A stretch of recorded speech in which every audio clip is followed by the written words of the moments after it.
بسم اللہ الرحمن الرحیم۔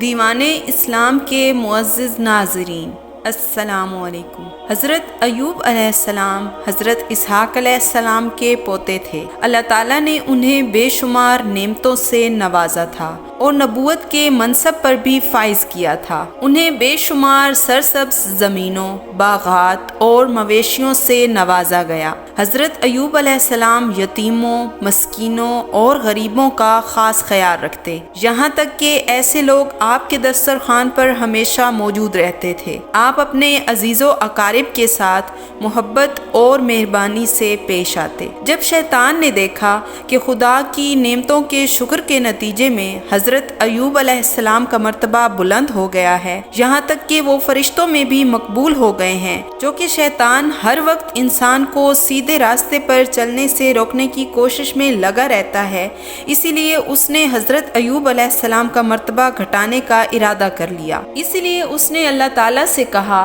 کہ اے پروردگار، یہ تمام شکر گزاری جو حضرت ایوب علیہ السلام کی طرف سے ہے، یہ سب آپ کی عطا کی ہوئی بے شمار نعمتوں کا نتیجہ ہے۔ اگر آپ یہ تمام نعمتیں حضرت ایوب علیہ السلام سے واپس لے لیں تو وہ ہرگز شکر گزار نہ ہوں گے۔ بس تو مجھے اس کی دولت پر اختیار دے دے تاکہ یہ ثابت ہو جائے کہ جو میں کہہ رہا ہوں درست ہے۔ اللہ تبارک و تعالیٰ انسانوں کے ظاہر و باطن سے بخوبی واقف ہیں، لہٰذا اس نے حضرت ایوب علیہ السلام کی ثابت قدمی کو تمام انسانوں پر ظاہر کرنے کے لیے شیطان کی بات منظور کر لی اور اسے حضرت ایوب علیہ السلام کی تمام چیزوں پر مسلط کر دیا۔ شیطان نے حضرت ایوب علیہ السلام کی اولاد کو ہلاک کر دیا، ان کی تمام مال و دولت تباہ کر دی۔ جب حضرت ایوب علیہ السلام کو فرزندوں کی ہلاکی اور مال کی تباہی کی خبر ملی تو آپ کی شکر گزاری پہلے سے بھی زیادہ ہو گئی اور آپ نے اللہ تعالیٰ کی حمد و ثنا پہلے سے بھی زیادہ کر دی۔ پھر شیطان نے حضرت ایوب علیہ السلام کی تمام زمینوں اور مال مویشیوں کو بھی تباہ کر دیا،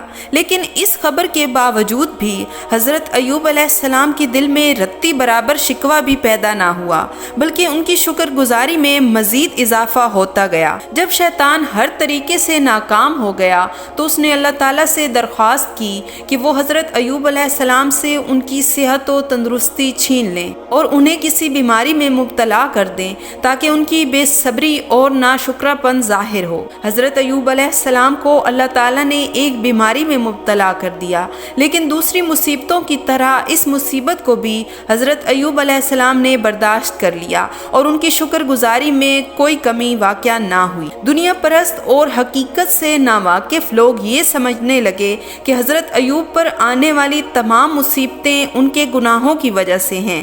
اسی خیال کے تحت انہوں نے حضرت ایوب علیہ السلام سے ملنا جلنا بھی چھوڑ دیا۔ حالات کے پیش نظر حضرت ایوب علیہ السلام شہر چھوڑ کر چلے گئے۔ ان حالات میں ان کا ساتھ دینے والا انسان ان کی بیوی تھی، جو لوگوں کے گھروں میں کام کرتی اور بے شمار تکالیف اٹھا کر آپ کے لیے کھانے پینے کا انتظام کرتی۔ وقت گزرتا گیا، اسی طرح کئی سال بیت گئے، لیکن حضرت ایوب علیہ السلام کے صبر نے شیطان کو بے بس کر دیا۔ شیطان اپنے چیلوں سے کہنے لگا، اس اللہ کے بندے نے مجھے ہرا دیا ہے، میں تم لوگوں سے رہنمائی اور مدد چاہتا ہوں۔ انہوں نے مشورہ دیا کہ تم حضرت ایوب علیہ السلام کو ایسے ہی گمراہ کرو جیسے تم نے حضرت آدم علیہ السلام کو کیا تھا، یعنی ان کی بیوی کے ذریعے، کیونکہ ان کی طرف صرف ان کی بیوی کی آمد و رفت ہے۔ شیطان اس تجویز پر عمل کرتے ہوئے انسانی شکل میں حضرت ایوب علیہ السلام کی بیوی رحمہ کے پاس گیا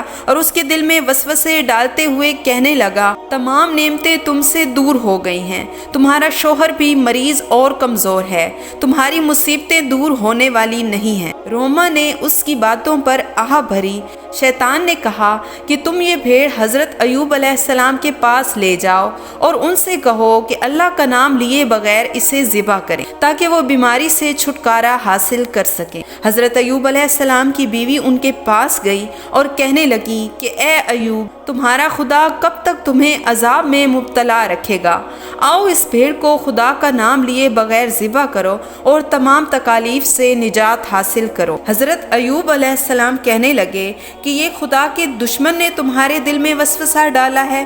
بھلا یہ تو بتاؤ کہ وہ تمام نعمتیں ہمیں کس نے دی تھی؟ اس پر رحمہ نے جواب دیا، اللہ تعالیٰ نے۔ حضرت ایوب علیہ السلام نے پھر پوچھا، ہم نے کتنے سال نعمتوں میں بسر کیے؟ رحمہ نے جواب دیا، 80 برس۔ حضرت ایوب علیہ السلام نے پھر کہا، جب سے ہم ان تکالیف میں مبتلا ہوئے ہیں ہمیں کتنی مدت گزری ہے؟ ان کی بیوی نے کہا، 7 سال۔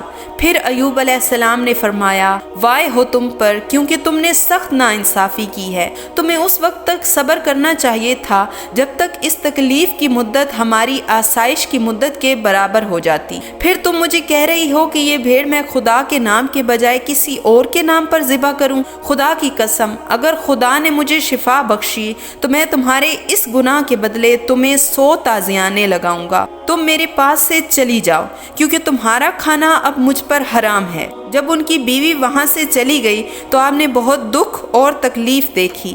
جب وہ تنہا ہو گئے تو انہوں نے اپنی پیشانی خاک پر رکھتے ہوئے کہا، اے پروردگار، مجھے پریشانی اور تنگی نے گھیر لیا ہے۔ تو اپنی رحمتوں کے دروازے میں سے ایک میرے لیے کھول دے اور مجھے نجات عطا کر۔ اللہ تعالیٰ نے ان کی دعا قبول کی اور انہیں وحی کے ذریعے کہا کہ اپنے پاؤں زمین پر مارو۔ جیسے ہی انہوں نے پاؤں مارا تو پانی کا ایک چشمہ وہاں سے جاری ہو گیا۔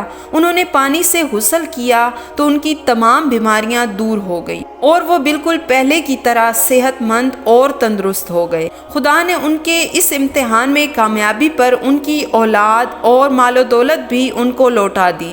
جب ان کی بیوی انہیں دیکھنے وہاں آئی تو اسے حضرت ایوب علیہ السلام نظر نہ آئے۔ اس پر اس کی آنکھوں میں آنسو آ گئے۔ اسی دوران اس کی نظر ایک خوبصورت شخص پر پڑی، لیکن وہ انہیں پہچان نہ سکی۔ اس نے اس شخص سے حضرت ایوب علیہ السلام کے بارے میں پوچھنا چاہا لیکن نہ پوچھ پائی۔ تب حضرت ایوب علیہ السلام نے اس سے پوچھا کہ اے عورت، تو یہاں کیوں آئی ہے؟ اس نے جواب دیا کہ میں اپنے کمزور اور بیمار شوہر کی تلاش میں ہوں جو یہاں پڑا رہتا تھا۔